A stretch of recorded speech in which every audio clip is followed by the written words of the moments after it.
So first of all, thanks a lot, Venkatesh, for coming in on a weekend and helping out folks on a very interesting topic on cloud security. Uh, for folks on the call, Venkatesh is basically a cloud, a cybersecurity expert, having worked in Cognizant in the past and currently working as a lead consultant at Atos. Um, has a BTech from NIT Trichy, Trichy, a local, and he's come here today to talk about a very interesting topic on cloud security. He's also a certified blockchain expert. Got his AWS certification also in security. Of course, GCP certified as well. So once again, welcome Venkatesh, and I will hand over the screen to you. Yeah, thank you. Thank you very much. Thank you for the warm introduction. All right, so let's get started. I hope you're recording this. We are. Okay, no problem. All right. So first of all, very good afternoon to all of you who have taken time from your weekend to join and learn about cloud security. Uh, uh, Thank you. So let's get started with today's session on cloud security. Okay. So what we are going to cover in today's topic is what is cloud computing, what are the different models that are there in cloud, what are the different trends that we see in cloud computing, and what is cloud security, what does it mean, what are the different components that are there in cloud security, and what are the different native cloud security controls that are being offered by the major hyperscalers or the major cloud service providers, right? So these are the topic that I want to cover at a high level. So this is a very, very high level introductory section. So I will keep it light and I will keep it entertaining for you to understand these concepts. And at any point in time, if you have a question, please put your questions in the chat window. We'll definitely go through the questions and then we'll answer those questions. And as was pointed out moments ago, we definitely have a dedicated time available for Q&A. So we'll definitely try to address all of your questions for sure. Okay. I think I've already been introduced, but anyways, I will reiterate just quickly. I was born and brought up in Trichy. I have a BTech Civil from NIT Trichy. I've worked only in two companies so far. One is Cognizant, where I worked for 10 years, and I'm currently working in Atos for the past 6 years. I have 3 major cloud certifications and 1 blockchain certification. Right. So now let's get into the session without further ado. Right. So what is cloud computing? Right. So before you can understand cloud security, right? You need to understand what is cloud. You also need to understand what is security. Only when you understand what is cloud and what is security, you'll be able to understand what is cloud security, right? So let's look at what is cloud, right? So we have an official definition from a standards body called National Institute of Standards and Technology in United States. They are defining cloud computing as a model for enabling ubiquitous, convenient, on-demand network access to a shared pool of configurable computing resources, right? Here, computing resources could mean network, server, storage, applications, services, anything, right? That can be rapidly provisioned and released with minimal effort, or released with minimal management effort from the cloud consumer or from the service provider interaction perspective, right? I'll explain this a little bit detail as we go through, right? So the cloud model as defined by NIST consists of 3 major categories, right? Like, so it should have 5 essential characteristics, and it is available in 3 service models and 4 deployment models. We'll look at what these are, right? So the essential characteristics for a cloud is that it should be a on-demand self-service based mechanism, right? So you should be able to log into a website like a cloud console. You should be able to request a cloud resource, or you should be able to request a compute resource on demand without any restriction, right? Then the second essential characteristic is that it should provide you broad network access, right? So you should be able to have a controlled network. You should be able to connect to internet. So you should be able to connect to different locations and be able to provide service to different locations and so on, right? The third one is resource pooling. If you look at what essentially cloud is cloud is nothing but a huge data center that is pooled for use by multiple people, right? So you build a huge gigantic data center and you share the resources that are available in the data center to multiple people to use or multiple organizations to use. That is called resource pooling, right? So what these cloud providers do is they build huge data centers, right, with a lot of space for storing your compute resources, and then they virtualize those resources and then share those resources among multiple people, right? The fourth essential characteristics is rapid elasticity, right, which means you should be able to scale up or scale down very rapidly, right, depending upon your need. So if you want like 10 servers right now, you should be able to spin up 10 servers in like, let's say, half an hour's time or 1 hour's time, right? So it should have the capacity to do it, and at the same time it should be able to scale up and down rapidly, right? And then finally, the most important characteristics of all is the measured service, right? It should be highly available, right? That is very, very important. It doesn't matter if you're able to provide a computer, but if the website or the computer goes down frequently, then there is no use for it, right? So you should have a very highly reliable, highly available service. So that is called measured service, right? So these are the 5 essential characteristics that any cloud environment should have. Okay.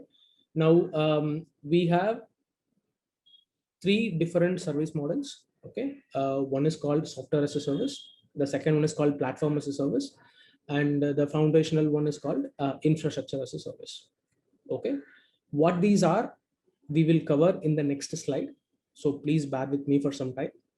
Then we'll move on to the deployment models, right? So in deployment models, what you see is you have 4 different deployment models, such as private cloud, public cloud, community cloud, and hybrid cloud, right? So private cloud is nothing but your on-premise data center. Like you are a organization, let's say you work for an organization that has a data center where they have a bunch of resources available for their company to operate on, right? That can be considered as a private cloud or on-prem, right? Public cloud is where you have major hyperscalers like AWS or Azure or Google, who are providing computing services for the masses to consume. Okay, that is public cloud. Community cloud is where you have a specialized cloud for a specific purpose. For example, there are a lot of organizations who offer government cloud. Okay, which means all the government organization will deploy the resources on that particular cloud environment. They'll not use either private cloud or public cloud, right? Something like that. And the most common use case is hybrid cloud environment, where people use a combination of public cloud and private cloud. Okay, so that is the most common use case that we currently see today. All right, so don't if this feels a little bit overwhelming for you initially, please bear with me for some time. We'll definitely go through this in detail, and we have a demo as well. I'll walk you through Google Cloud Platform, and I'll show you how things are done, just to introduce you to the concepts, right? And then we'll see how it works. Okay, 1 minute. I think I have a question. So any questions here from anyone? Yeah, so if you have any questions, anybody has any questions, please put it in the chat window. We'll try to address them. Okay, I don't think we have any questions so far, but if there are any questions in this slide, please put it down here, and then I'll try to address it. Mukul, I see that you raised your hand, so please put your question here, and we will discuss your question. All right, so okay, if you have any questions, you can put it in the chat window now. Let me take a look at it.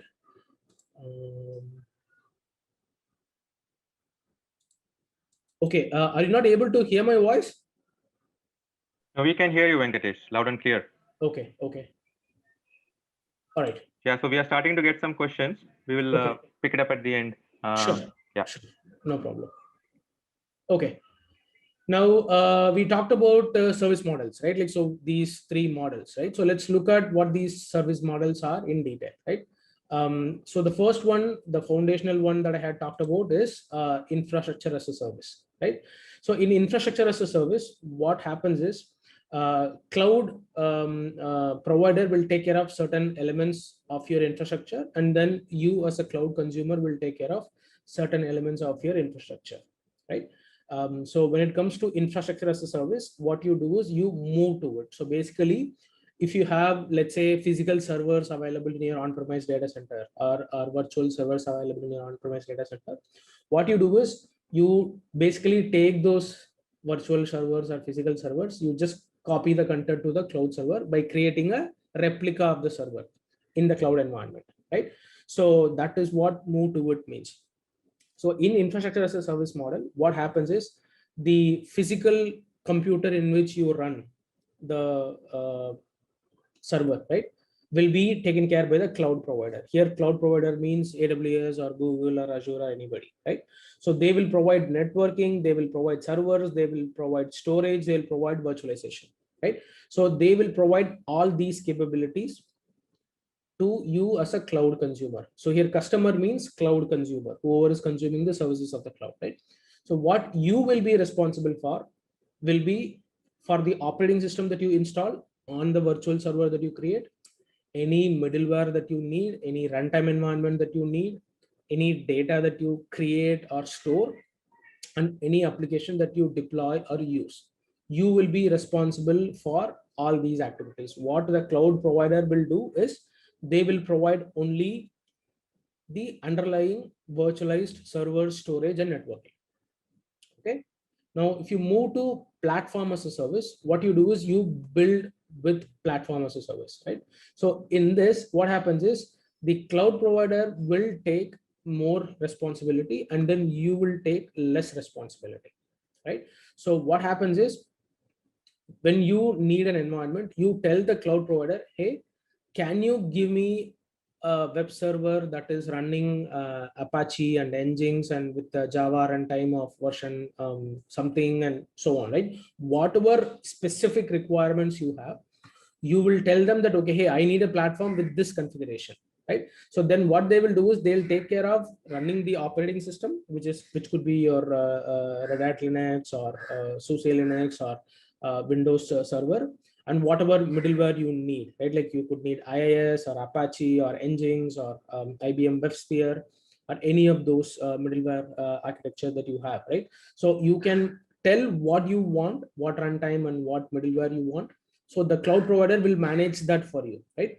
All you need to do is you need to just deploy your applications on it, and then you manage the data that you generate and store. That is what you typically do, right? Now, the third model is software as a service, right? In which the entire stack is taken for, like the entire responsibility is taken by the cloud service provider. Okay, so the best example for SaaS is the applications that we use in online world today, right? So some of you must be using emails from let's say Google or Microsoft or Yahoo or something, right? So what they provide is software as a service for you, right? Like you can't control any of these in that particular application, right? So all you can do is you can log into the application, you can send an email, receive email, configure your settings and so on and so forth, but you cannot change the functionality of the email application. You cannot change the hardware in which the email software is running, right? So that is the best example of a SaaS. So there are many applications that are available in software as a service model.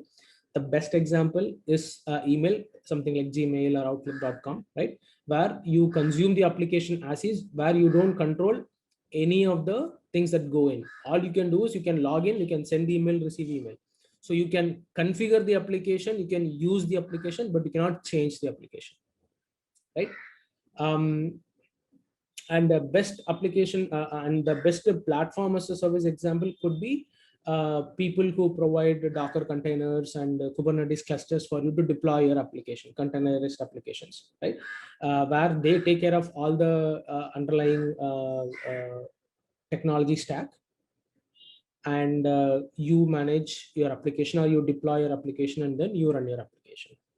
Infrastructure as a service is pretty much your on-premise setup, but you're running it inside a cloud environment, public cloud environment, right? So that's the bottom line. So that is what these three essential service models mean, right?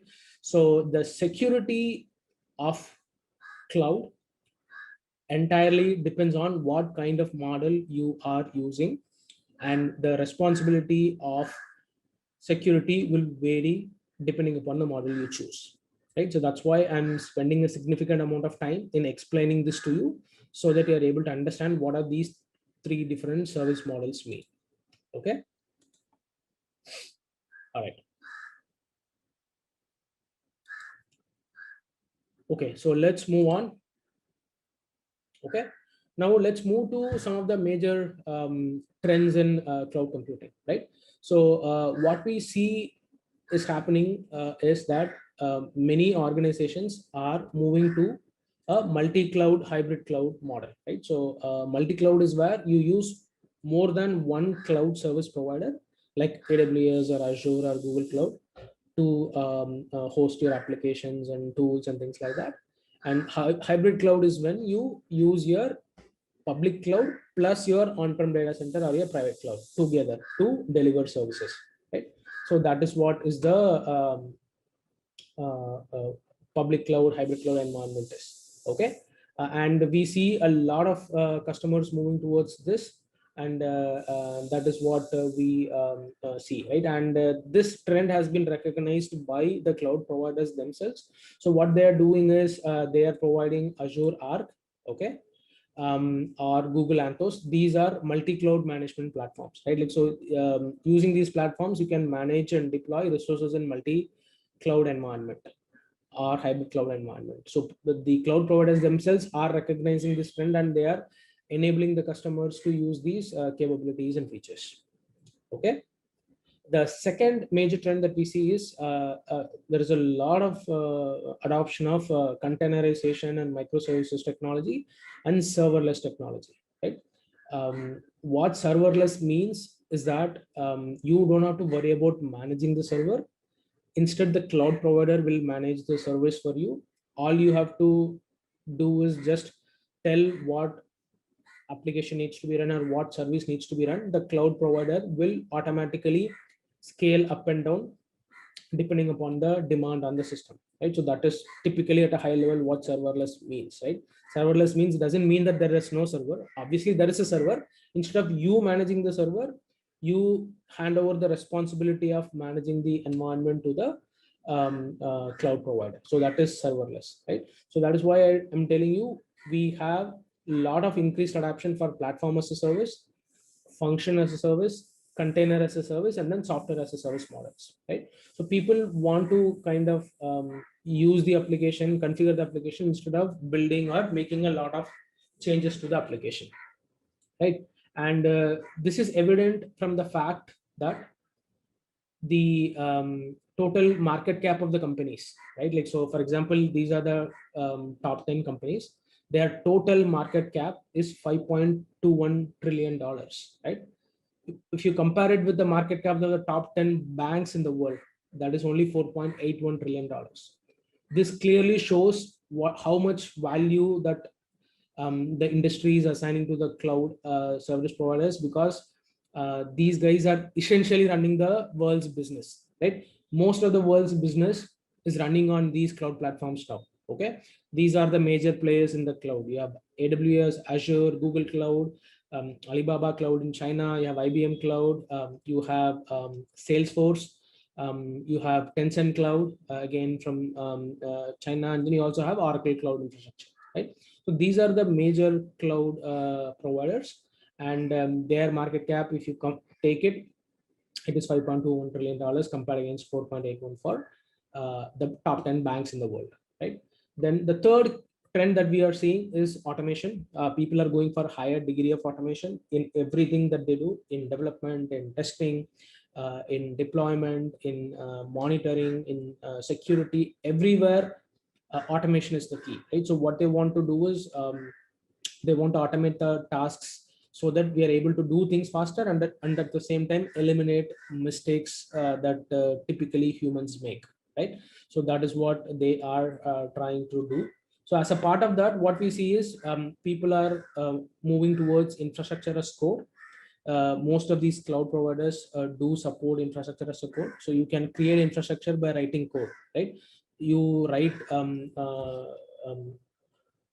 API calls, or you write a piece of code that when you pass it on to the Google Cloud or any other cloud provider for that matter, they will provision the environment based on what you've described in your infrastructure as a code, right? The second thing that we see is DevSecOps. There is a major focus on DevSecOps. DevSecOps stands for Development Security Operations, right? So as people develop the application, we want to ensure that we don't make any security mistakes during the development or the build phase, and then we test it before we launch it into production, right? So, and this happens on a continuous basis in an automated fashion. So if you think of, say for example, a company like Netflix or Google or Amazon, right? These people ship code, like they build functionalities and they release new functionalities to the production environment almost every half an hour to 1 hour, right? You cannot do manual testing at this scale, right? So you have to have a high degree of automation. So that is where your automated testing, continuous testing comes into play. And security is also a core part of it. So that is why it is now being called DevSecOps, right? Where you embed security in both development and operations. Okay, what is DevSecOps? How we do it is something that we will cover in detail in later in this session. Okay, so please bear with me for some time, and then we'll go from there. And the last major trend that we see is configure versus customize, right? So people want to configure the application, like just use a software as a service application like Gmail, instead of you creating your own email server, managing your own email server, right? All of us use Gmail or Yahoo or Outlook.com, even though the server is on somebody else's side, and you use a very common email address, right? If you want, say for example, if I take my name as example, right? I can have a domain, or I can have an email address, something like venkatesh@venkatesh.com, right? But instead, what I have is venkatesh@gmail.com, right? So why I do that? Because running and managing a server is a tedious task for email server, right? So I am okay to bargain and trade off that for ease of access. So I am using venkatesh@gmail.com as my email address, where gmail.com is run by Google, and I just use their technology.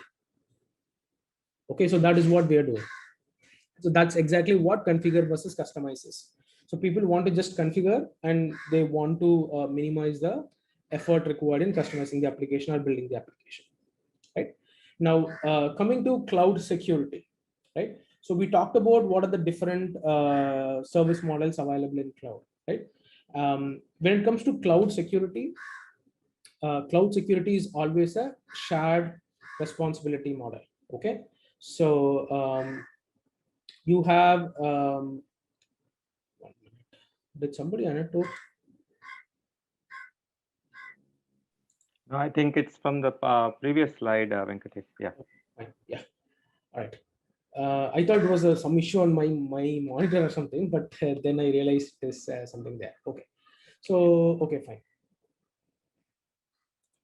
All right. So when it comes to cloud security model, right? Like, so it is always a shared responsibility between the cloud provider and the cloud consumer or the customer, right? So as I told you, in any environment, okay, you have these different elements, right? So starting from physical security, you have data center. Physical security means the place where you run your office or where you run your data center. Then you have your data center itself, right? Then you have networks that are running, storage, servers, virtualization, you have operating system, then you have database, middleware, runtime, application, and so on and so forth, right? So all these elements are there irrespective of where you are going to do your compute from, whether you're doing it on premises, whether you're doing it in cloud, right? Where it varies is if you are doing this in on-prem or a private cloud, you as a customer is responsible for all of this. You are responsible for the security of all of these elements. Okay. Whereas if you go to infrastructure as a service, right? What cloud service provider will do is they will take care of the physical security and the data center security for themselves. Okay. And the upper stack, like for example, network, storage, server, virtualization, and the operating system, you are responsible for the security of it. Okay. There's a shared degree of responsibility between the cloud provider and the cloud customer. They will secure certain elements of it, and you will have to secure certain elements of it. Okay. And the rest of the stack that you see on the top, it is still the responsibility of the end user or the customer. Okay. But when it comes to platform as a service, some more additional things that the cloud provider will take care of the responsibility in terms of security, right? So whatever you see in the gray is security of the cloud itself, right? Your cloud provides your server, storage, networking, and things like that. So that is your security of the cloud, right? But once you have the server, what do you store in the server? How do you store it in the server? Is security in the cloud. Okay, you are responsible for security in the cloud. When I say you, I mean the organization who's taking the services of the cloud from a cloud provider. Okay, so imagine you are the employee of a customer, of a let's say a bank or a telecom company or something, right? If you are going to use services of the cloud provider, the bank or the telecom company is the customer here. Okay, so the bank is responsible for these elements. If it is platform as a service, what happens is the responsibility shifts to the cloud service provider, and then the shared responsibility goes up the stack, and then still there are significant amount of element for which you are responsible for security. In software as a service, majority of the security is taken care by the cloud service provider. Okay, and there is very minimal shared responsibility, and there are still a few areas where you are responsible for security, right? No matter whatever type of application or whatever engagement model or service model you are using, the top four items, right? Identity and access, as to who get access to what resource or application and what level of access they should get, is still the responsibility of the customer. The governance, risk, compliance of the cloud assets and resources is still your responsibility. Configuring the security of the applications in your control is still the customer's responsibility. Making sure that every security policy is being implemented properly by form of audit is still the responsibility of the customer. Okay, and whatever data and metadata that you create is still the responsibility of the customer. So this is the only, if you're taking just one thing from this slide, this is exactly what I want you to remember. Okay, the first four boxes: identity access, the governance, risk, compliance, audit, data and metadata, will always be the responsibility of the customer. Okay. Okay, so let's see if you have any questions. I have one question on certification. We'll address it later. Okay, we have. Okay. Okay, there is one on career, nothing on technical. Okay, fine, no problem. Okay, so this is what I wanted to talk about cloud security. This is very, very important. You have to understand this very clearly if you really want to become a successful cloud security engineer, right? Unless you understand this shared responsibility model and the service model which drives the shared responsibility model, it will be very difficult for you to succeed in your career. Okay, so this is a very, very important slide. That's why this is the very first slide that I am introducing to you as part of cloud security. Okay. Now moving to the major cloud security trends. Okay, is that as I told you, infrastructure as a code, right? Where people are moving towards creating environments or deploying environments by creating code and then running the code to build the environment, right? So you might come across tools like these, like Terraform, Chef, Ansible, etc., to create infrastructure as a code, right? So what you need to do is, because you're going to create infrastructure, it is a lot easier to check for the security vulnerabilities in the code before you actually create the environment, right? So a lot of people are going towards infrastructure as a code and securing the infrastructure as a code, like making sure that you create a secure baseline, you create a secure image template and things like that to deploy your code, is one of the key major trends that most of the customers are using right now, right? The other important, this is foundational, right? And then the other important thing is DevSecOps, as I talked to you about, right? So you have your development phase, right? So where you build, develop, test. So this is one cycle that you keep doing, right? And then once you have built sufficient functionality, what you do is you plan to release the functionality into production, right? So once you put it into production, you have to deploy the changes in production, you have to operate the application, and then you have to monitor the application. So this is another cycle: deploy, operate, monitor. So this is your op cycle, this is your dev cycle. Okay. I'm sure you would have studied about these things in your college or in your current organization. I'm just reiterating this point so that you, those who are not familiar, can get familiar with this, right? So this is your dev cycle, this is your ops cycle, and the security is all about ensuring that the entire dev and the ops operations are secure, right?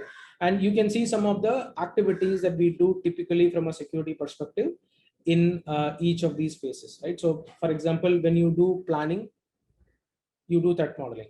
When you develop, you do secure coding practice, right? And then security as code, like when you develop infrastructure as code, you have to ensure that security is embedded in it, right? When you're developing a end application, like a mobile application or a web application, right? We do static application security testing, dynamic application security testing, right? To ensure that there are no security vulnerabilities in the application, typically OWASP top 10 vulnerabilities or other vulnerabilities, right? Like SANS top 50 and things like that. And before you release it into production, you do a penetration testing, and also you digitally sign the package that you want to release to the production to ensure that there is no tampering of the build or the software, right? Once you deliver, what you need to do is you need to securely transfer the file from your non-production environment to your production environment, right? And then you need to deploy, you need to do the security configuration, you need to run a periodic scan, you need to apply security patches, you will conduct security audits, you will run continuous security monitoring, right? And all the data that you collect from logs and events and alerts and things like that, you will run security analysis as well to try and see what's happening and if there is any breach or any problem that we need to address. So this is the ops cycle of it. So these are the activities that we do, and all of these activities are getting automated, and you as cloud security engineer need to enable all these activities. You may not be directly responsible for doing all these activities, but you will be part of the team that facilitates this process, right? So that's why this is very, very important for you to understand. If you want to understand more about this, you can read this fantastic PDF document from US Department of Defense Chief Information Office.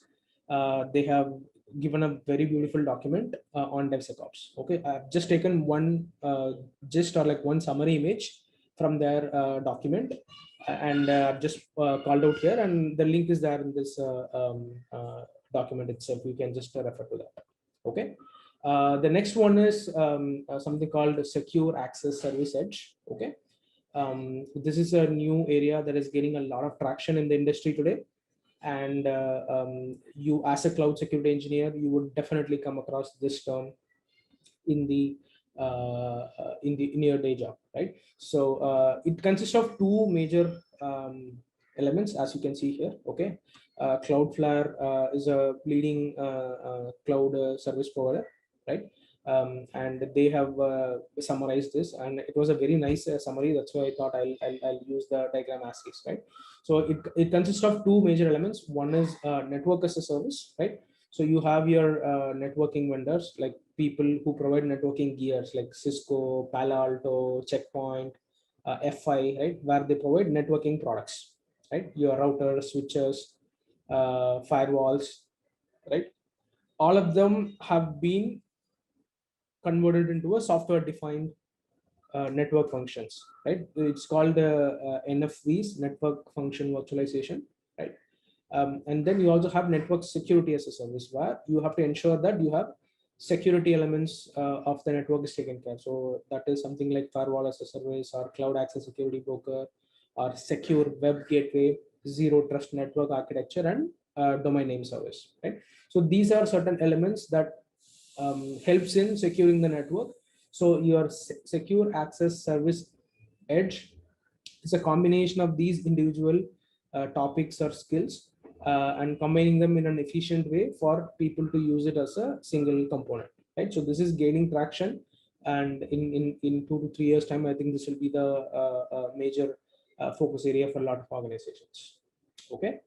And if you are more interested in cloud security trends, okay, there is a good Gartner hype chart for cloud security. Okay, so this is the hype cycle for cloud security 2020, published by Gartner. Okay, you can look at what are the different topics or areas, and when they think it will become a plateau. Plateau means mainstream, right? So they have given the timeline here with the legend and different topics in cloud, right? So you can just look at this. If you just search for hype cycle cloud security 2020, you will get this image from the internet. Okay, you can definitely use this to understand a little bit more in detail. Okay, let's go back to the PowerPoint. Okay, now coming to cloud security components.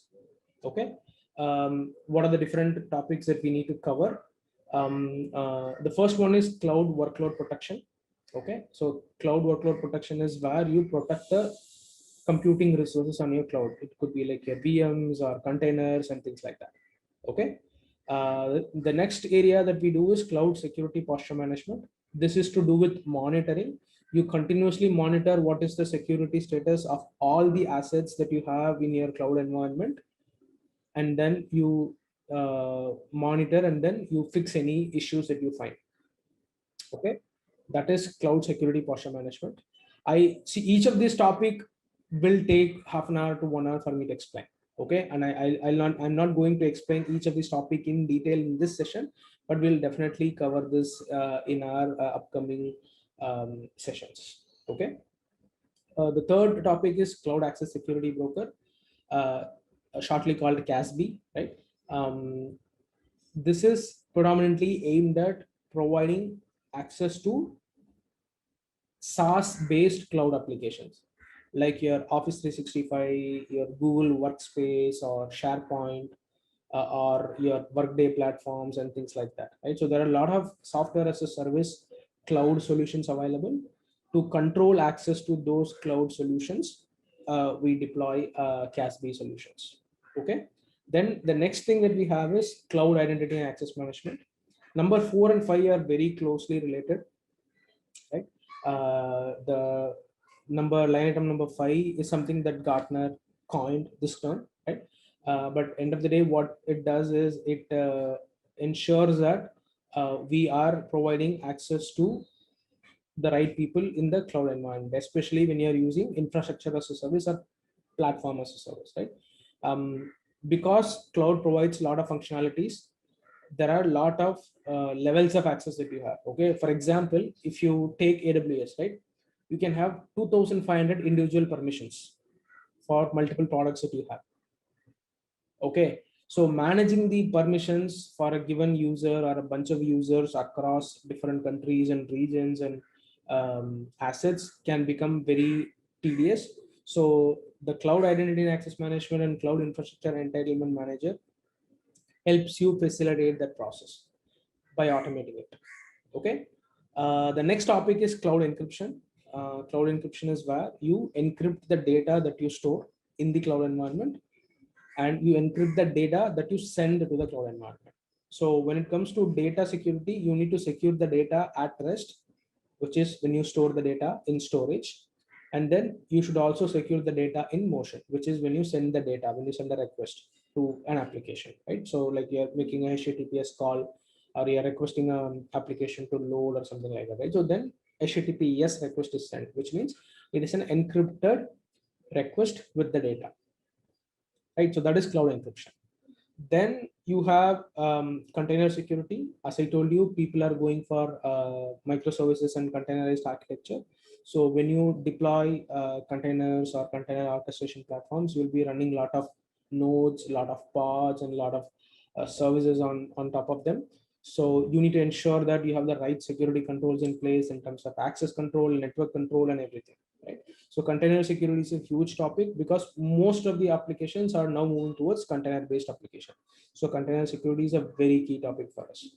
Then we also have cloud network security, which is where your all your assets basically reside, right? So when you create a cloud environment, what they give you is a virtual cloud, virtual network, and then you deploy your resources on that particular environment. Okay, so you need to ensure that you have the right security controls in place for you to learn and do.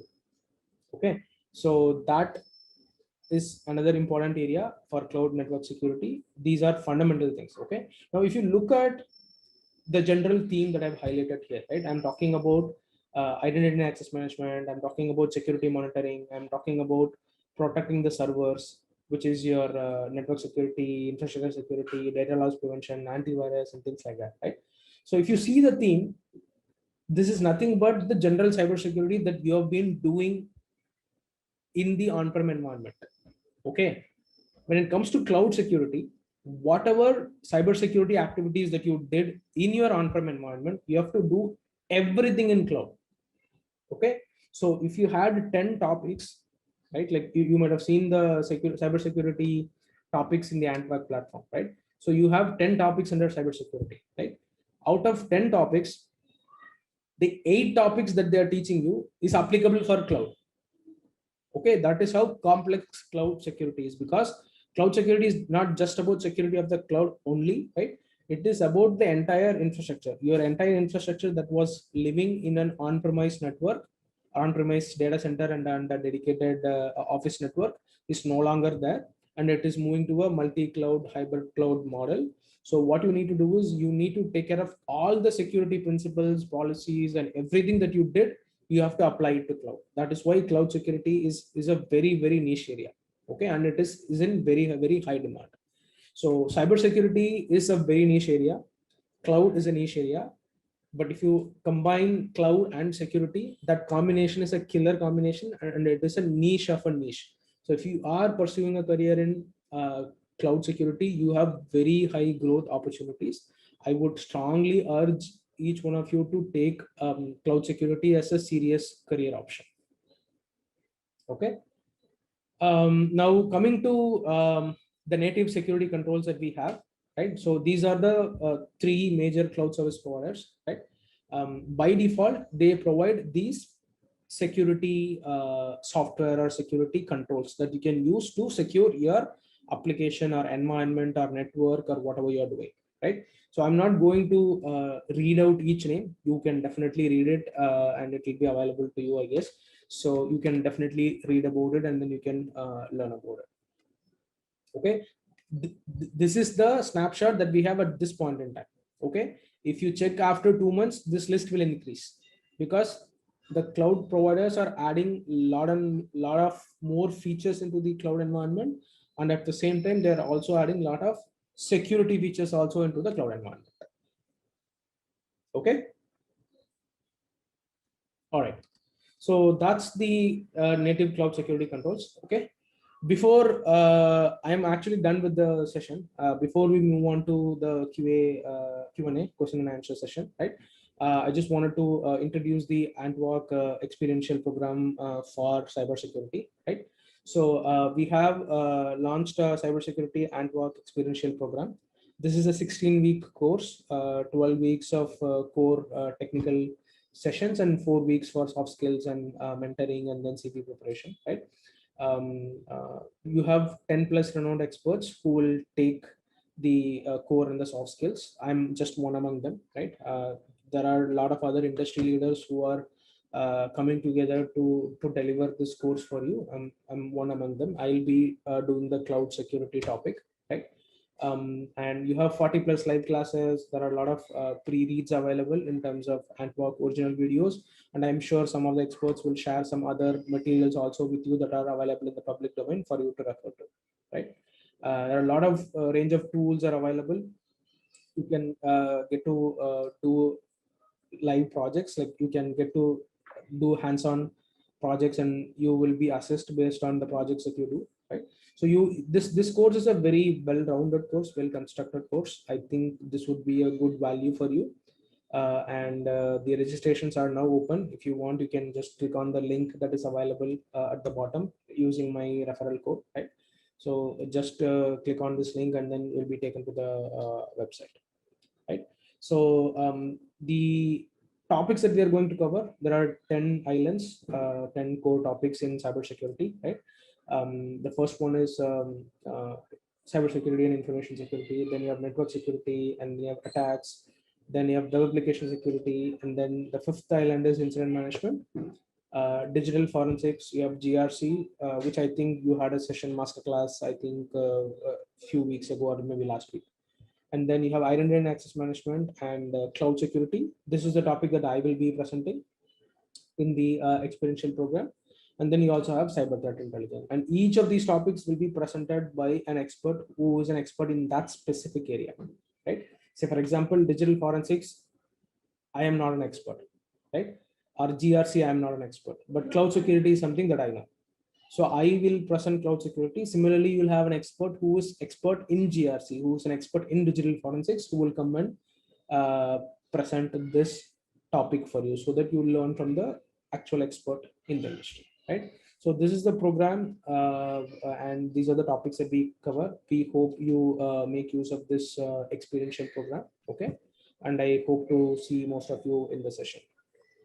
Just to add to Venkatesh sir's point, I've had the privilege to interview him around cloud security, and in a span of around 45 to 50 minutes, from knowing nothing about cloud security, there was quite a great deal of information that I personally learned during my interview with him, as well as the slide.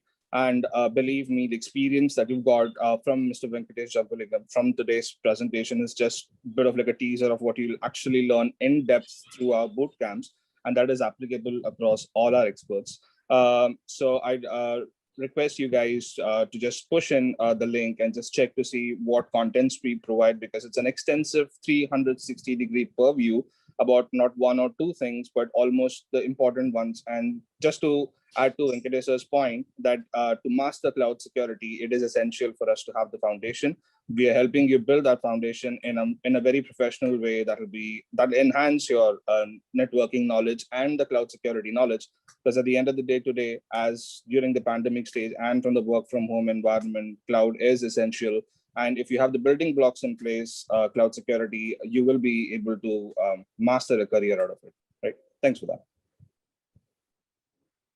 So you guys, if you have any question and answers, you guys can ask, sir, or we could just pick some from the chat.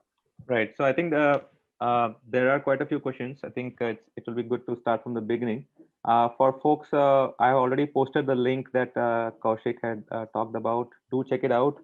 We have a special prize going on for folks who are attending this session. I know you guys have taken time out on a weekend and attended it.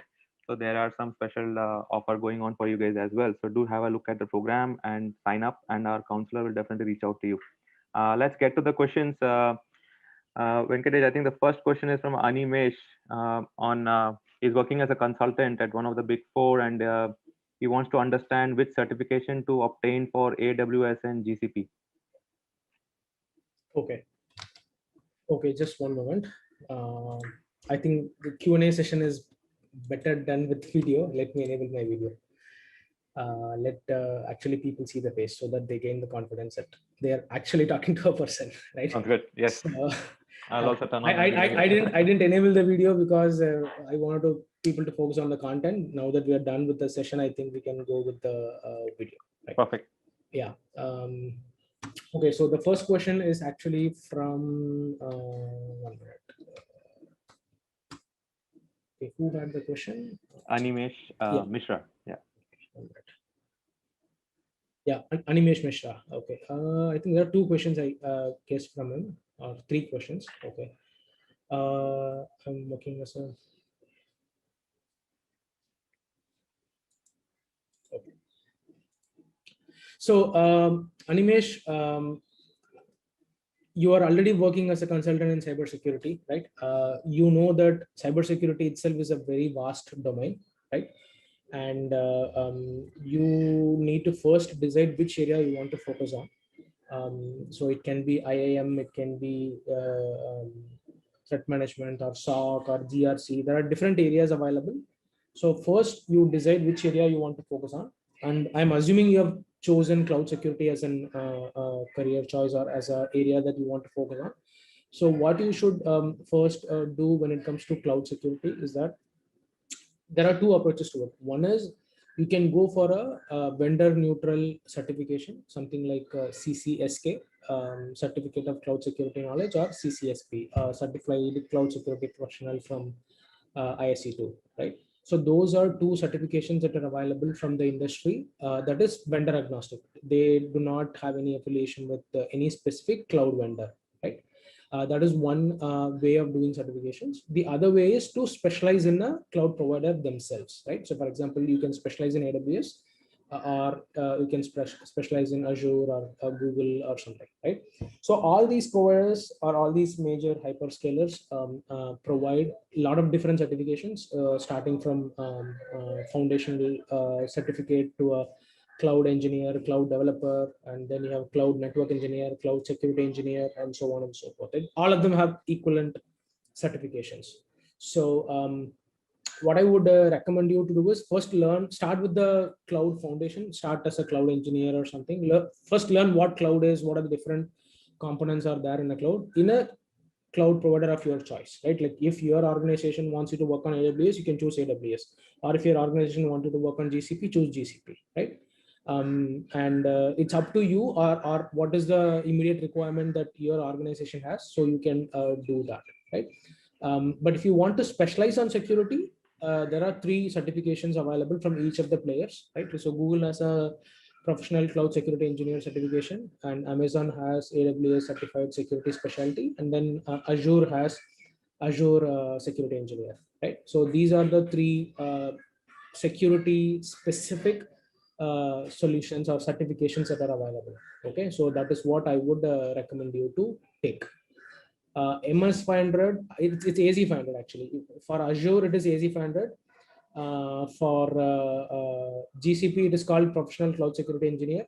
And then for AWS, it is called AWS Security Specialty Security.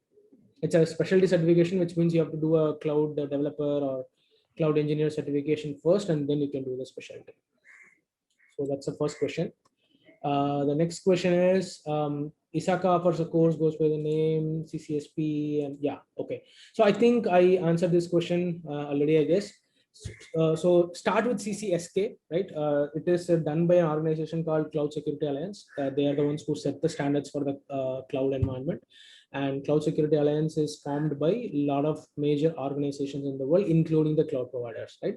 So they offer a certification called CCSK, I think Certificate of Cloud Security Knowledge.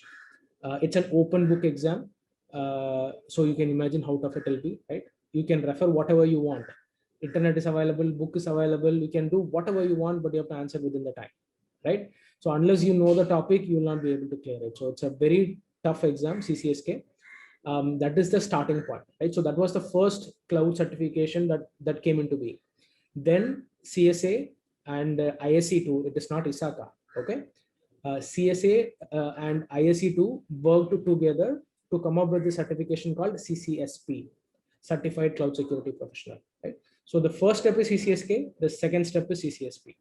Both of it require some amount of practical experience in cloud. So before you take the certification, if you're already working in the industry, I would say like gain some amount of experience in the cloud environment and then take up the exam. If you're a student, you don't have a choice. You have to learn and then you have to take the exam, I guess. Okay. So that would be my recommendation. CCSK is the foundation, followed by CCSP if you want to go for a vendor neutral certification. But if you are already in a job where you are working for a customer or your organization is asking you to work on some specific cloud environment, then do that specific cloud environment directly. Okay. All right. To what role should traditional IT administrator move when company moves from on-prem to cloud? Okay. This is a very challenging question, Ram, because a lot of the traditional roles that we used to do is actually merging, right? So if you look at earlier, we used to have distinct roles, right? Like you used to have administrators, computer system administrators, like you have Windows administrators, Linux administrators, DB administrators, and then you had your network engineers, security engineers separately, right? But with the migration to cloud, everything has become a software, everything has become a code, right?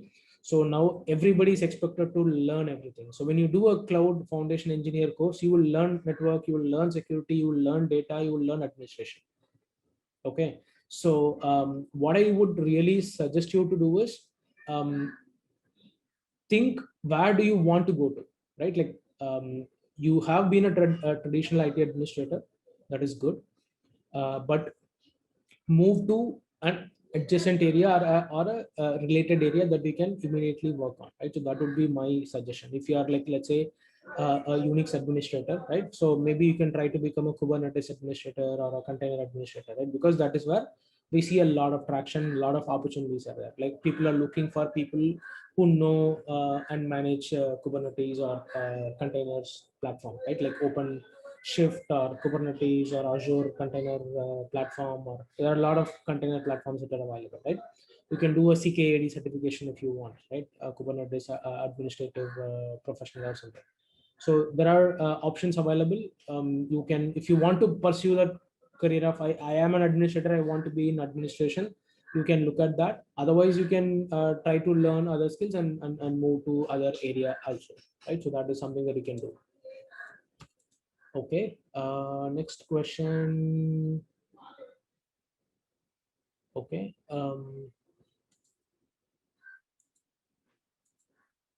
Okay. The next question is from Vaibhav Sharma. As a non-technical grad, should I pursue a career in cloud security? What are the challenges will I face if I opt for it? Okay. It is really up to you as an individual, Vaibhav. Okay. Anybody can learn any skill or any technique, right? I myself started my career as a functional tester, right? I was not a technical person. I was never a programmer, right? But now I am a specialist. I'm an expert in cloud security, right? That came through hours and hours of learning and practice, right? So if you're really up for it, if you really made up your mind, I think you can pursue any skill. Not only in cloud security, you can go for cyber security or data science or developer or any role for that matter, right? In IT, and you can definitely succeed. It entirely depends on your level of interest and your commitment towards that, right? You can definitely do it. So if you have made up your mind, I would definitely request you to invest in yourself, learn. There are a lot of learning resources available in the internet for you to learn. Some are free, some are paid. So invest in yourself, and I don't think you will regret it. If you are genuinely putting the effort and if you are really confident about yourselves, I think you can definitely succeed.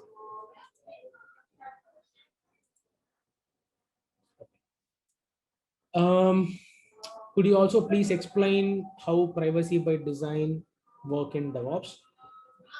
Okay, privacy by design, there are two concepts, like one is security by design, the other one is privacy by design, right? So privacy by design means when you design your application or architecture, you ensure that you put controls in place such that the privacy of the customer is protected. So for example, your customer is giving your name, phone number, address, email address, right? Like, so you have your physical address, you have your email address, you have your phone number, you have the customer name. So you exactly know who the person is, right? Now, this is the functionality of the application, right? So the customer has given it. But for people who are administering the application, who are administrators or other people who are looking at the application, they don't need to see this data all the time, right? So what you can do is in the UI of the application, you can mask this data. The data will be there, but by default, it will not be shown, right? So that is one way of you protecting the privacy of the customer, right? And then you have specific data roles. Only when people have the specific data role, they can see the data in an unmasked condition. They can see my full address, my full phone number, or my full email address, right? But otherwise, there is no need for them to see my full email address, right? So that is one example of privacy by design. There are multiple security controls that you can put, or multiple design principles that you can follow to enable security by design, privacy by design. So that's how it typically works. And that has got nothing to do with DevOps, right? So DevOps is just one method of delivering software into production. But security by design and privacy by design can be done for all other models, your waterfall, agile, and iterative, and all the other variations available under the roof. Okay. Okay. The next question is from Samyak Jain. I'm a fresher. I have cybersecurity experience. Could you explain me the roadmap for a cloud security engineer? Okay. Samyak, I think you're contradicting yourself. You are saying you are a fresher and you have cybersecurity experience. So I'm not sure which one is true. Yeah. Okay. So the roadmap for cloud security engineer is that most of the organizations are moving to cloud. So cloud security engineer is definitely a very good career choice if you are trying to pursue that. Like I told earlier, you can go the route of vendor agnostic certification to prove your knowledge, or you can specialize in a product or in a cloud provider like AWS or Amazon or Azure or Google, right? So and then you can opt for a role in that area, right? So that is what I would recommend. Start with if you are a fresher, what I would recommend is that start with one particular product, right? The other vendors also have similar capabilities and similar features, though there are minor differences. If you specialize in one, you'll be able to work in other cloud environments with relative ease, right? So I would request you to choose any cloud provider for that matter, AWS or Azure or Google. It's up to you, right? I don't have a personal preference. I chose to do Google because my organization had got into a partnership with them. They wanted to make a lot of investment in that area. So I started with Google and then I moved on to AWS, and I am actually now preparing for a Azure certification as well. Okay. The next question is from Suraj Chambare. I have experience of 2.5 years in non-technical, but my interest topic is cybersecurity. What do I do? And I already have done CCNA, MCSA, and Red Hat Linux. Okay. So Suraj, the certifications that you've done are related to network and administration, right? That is just one portion of cybersecurity, right? So I'm not sure if you had a chance to attend the previous masterclass session by Dr. Ram, where he had explained what are the different domains in cybersecurity and what are the different activities that we do in that cybersecurity domain, right? So what you should do is first you should find an area that would work for you. You are telling you are non-technical. So I don't think you might be able to do a topic like penetration testing or application security testing and all, right? But you might be able to do some other activities in cybersecurity, right? So you have to first understand what are the different areas available in cybersecurity, what are the different domains available in cybersecurity, and where you think you'll be able to fit in, and where you think you will do what you do, right? Because if you just get into cybersecurity because everyone says cybersecurity is good, I don't think it will work for you. You really have to have a passion for cybersecurity. Otherwise, it will be very difficult for you to survive in the cybersecurity or IT in general, right? So whatever domain or whatever topic you choose, make sure it is your passion, so that you endure the difficulties and challenges you face and then survive in that, right? Otherwise, it's going to be very difficult for you to survive and grow. So my suggestion to you is first find out what are the different topics in cybersecurity domain, and pick a topic that you think you will fit in and that you think you would be interested in, and then start building on that particular area, right? If cloud security is your choice, I think we have already discussed what you can do and how you can do. But there are other areas also, right? Like, so you can have identity and access management, penetration testing, you can have GRC, you can have threat intelligence, SOC, security operations center. There are a lot of different roles, a lot of different activities that we do in cybersecurity. You have to really choose it for yourself. I unfortunately cannot choose it for you. Okay. Okay. The next question is from Chaitanya. Chaitanya asks, as a freshly graduated person, what path we should choose to get into cloud security. Okay. All right.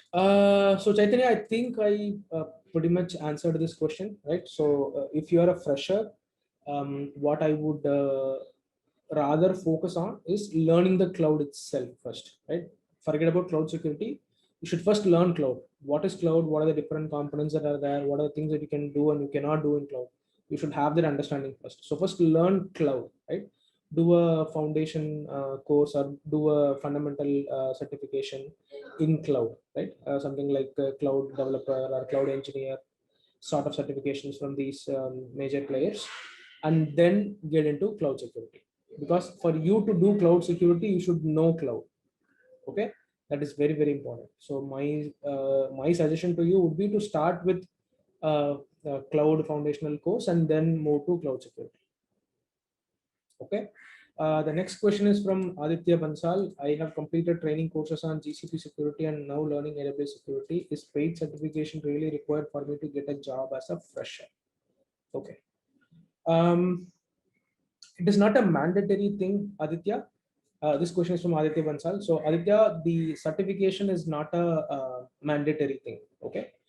If you're able to demonstrate your knowledge, people can choose you. But what having a certification will help you, because let's say like you are a fresher. If somebody is going through your profile, right? They are going through 10 profiles and all the profile says I've learned cloud, right? But if you show that you have certification, which means you've proved your knowledge already, right? So that gives you that small edge in getting your profile selected for an interview. That's the only advantage you get, right? The moment you get into the interviewer will figure out whether you know cloud or not, or cloud security or not, irrespective of what you say, whether you have certification or not, right? So where it can provide a little edge is that if you say you are a certified professional, there is a slightly higher chance of your profile getting selected. Okay. But considering you are a fresher, it should not make a big difference, but having that slight edge will help you, right? So that's why certifications are good in case of a fresher. If you're really doing that. Even otherwise, I think if you're able to explain the concepts and technically prove that you know how to do it, I don't think certification is necessary as a fresher. Okay. All right. The next question is from Tushar. I'm working as a pen tester. I'm having 4 years of experience in application security. How should I proceed with cloud security domain and DevSecOps? Okay. So Tushar, if you want to pursue your career in penetration testing, there are a lot of penetration testing related certifications that are available, right? Which you can work on. You have one from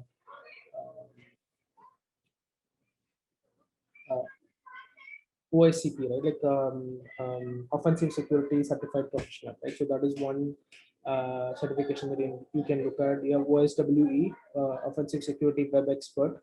So those are two interesting certificates for penetration testing.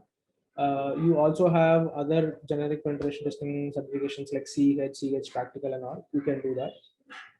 If you want to focus on cloud security is slightly different from penetration testing.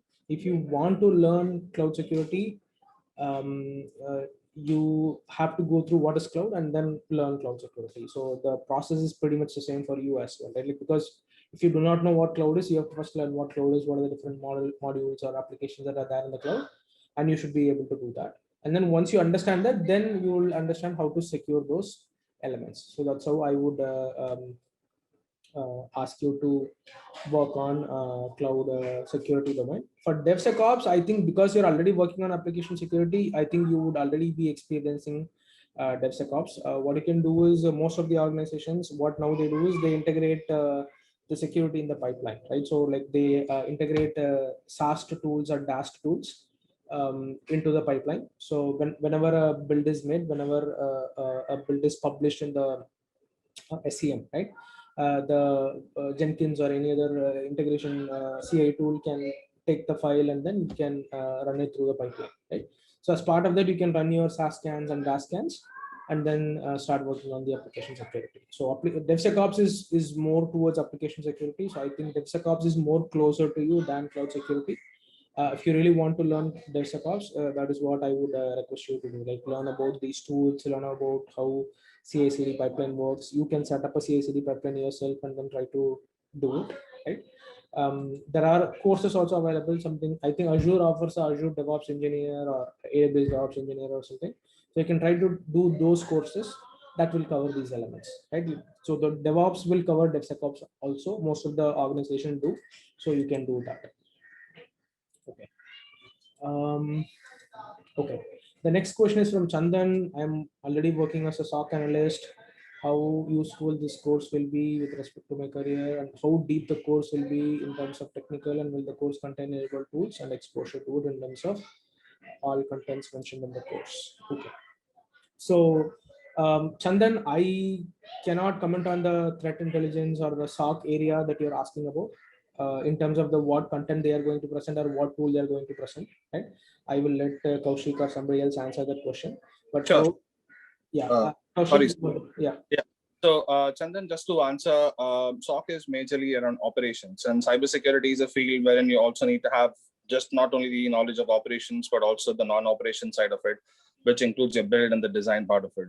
So when it comes to the entire cybersecurity domains that we are offering, starting from every specific topic that we're reaching, there are going to be real world tools that will be covered, from the very basic of Kali Linux tools to specific domain related tools like for network security. We'll be teaching about Wireshark, Nmap, Etacap.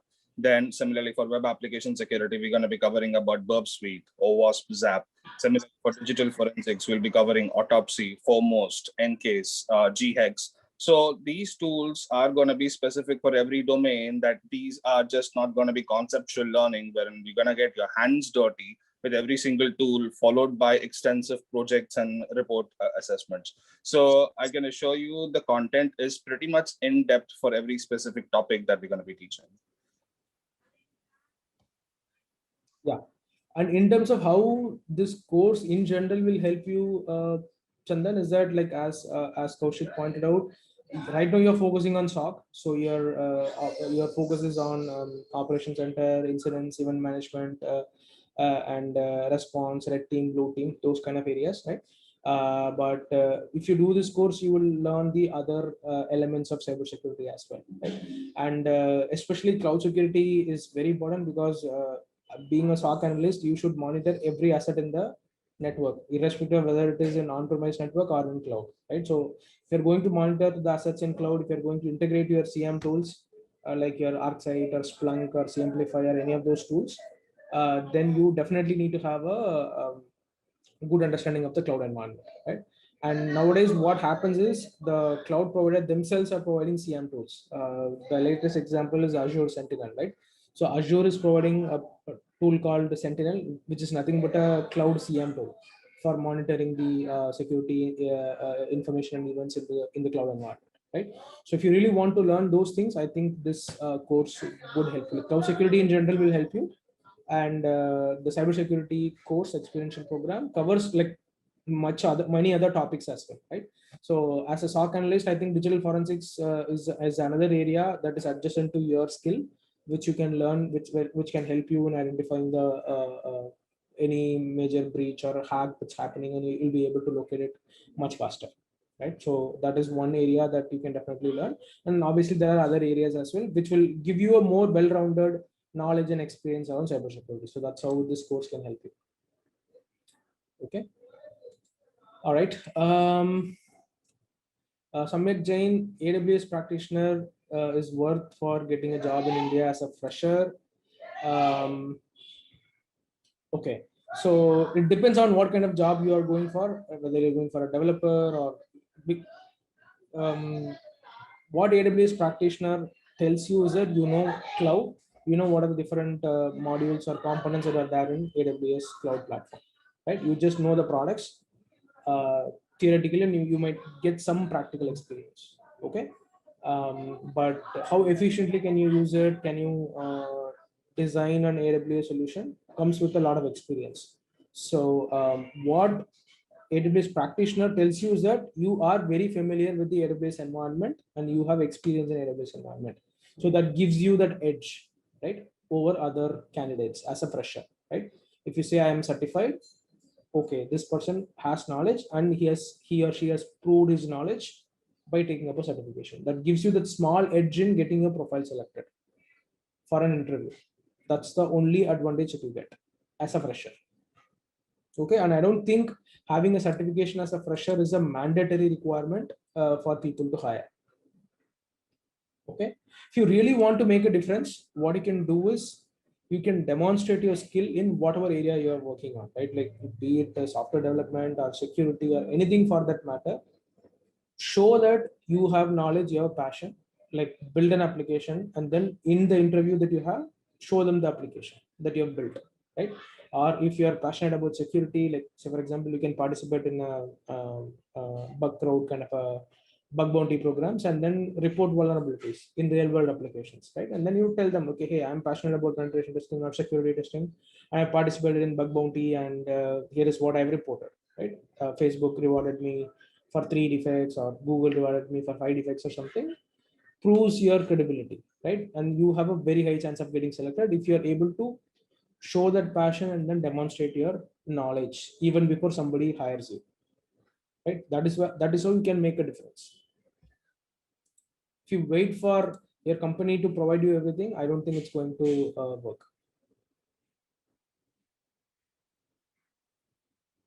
Okay, the next question is from Judge.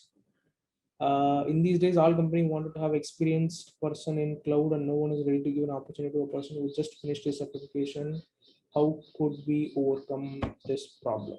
Okay, even they look for an architect person in the cloud. Okay, so Judge, I am not sure what kind of a profile you have, like what kind of other skills you have, whether you're a developer or a tester or a cybersecurity engineer. I have no idea, right? Always be patient. That's all I can tell you right now, right? I think he's given IT operation as his domain. IT operations. Okay, yeah. So okay, the entire operations world, right, is going for a upside down shift. Okay, and you spending time in cloud will definitely help you because the just simply the scale of demand that we see in the cloud environment is huge. Okay, even if your current organization does not recognize you or does not acknowledge your effort, continue to upskill yourself. Okay, and if you are able to continuously upskill and then prove your knowledge, if your current company doesn't recognize it, some other company will definitely recognize it in the future. Okay, so don't give up hope. You can definitely upskill your knowledge and then always look for an opportunity outside your current company, right? So if sincerely try within your company, if they are not ready to accept it, if they are not ready to support you, then all I can say is look for an opportunity outside the company. Right? Wherever people recognize your skill and respect your skill and then utilize your skill, I think you should be there. Okay.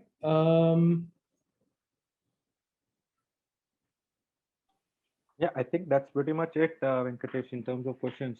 Okay. Yeah, I think we have covered the question, and I think I went overboard, I guess. That's okay. Yeah, I think I went over 20 minutes. Sorry. No Yeah. worries. I'm glad that you were able to take out the time. And Yeah. Once again, thanks a ton for spending the Saturday afternoon with folks on this session. Sure. I think it was extremely useful from both the content, the overview on cloud security, and also I think a lot of questions came around the career related aspects. Right? I think that also you were able to guide folks on how to navigate that. I think it was extremely helpful. We will share a feedback form to all the attendees, so that guys, please give feedback on how you like this session, what we can improve. And also we will share the recorded session on email. You can check it out on antwork.com/events. We will get it uploaded soon. Any other questions, follow up, you guys have, you can always reach us at support@antwork.com. Once again, Venkatesh, glad you were able to take time. It was a fantastic session. You were able to guide a lot of people in both the content and their career. So thank you once again, and looking forward to the bootcamp sessions, I think, where you will be going in a lot more detail. Do check out the Antwork cybersecurity program, guys. I've already shared the link on the chat. And if you guys are interested in creating a career in cybersecurity, do sign up. It's a fantastic program where we have lined up some of the best experts like Venkatesh, Dr. Ram, people from Symantec, Infosys, who have been working in the cybersecurity space for quite some time. And they will be giving you, like Kaushik said, a very hands-on approach to cybersecurity rather than just learning the theory and frameworks. And it is a complete live program, close to 75 to 100 hours of live sessions, interactive sessions. Also, the interesting thing here is we'll not only focus just on the cybersecurity aspect, but we'll also focus on the softer aspects of how to be a successful professional, whether it is communication, negotiation strategies, presentation, and so on. A lot of that is also equally important in today's world. So do check out the program, apply on the link, and one of us will reach out to you and guide you better. Thank you once again, Venkatesh, for the time. Thanks everyone for attending this session and being patient and being here for almost 90 minutes on a Saturday afternoon. Have a lovely weekend. Thank you. Thanks, everyone. Bye.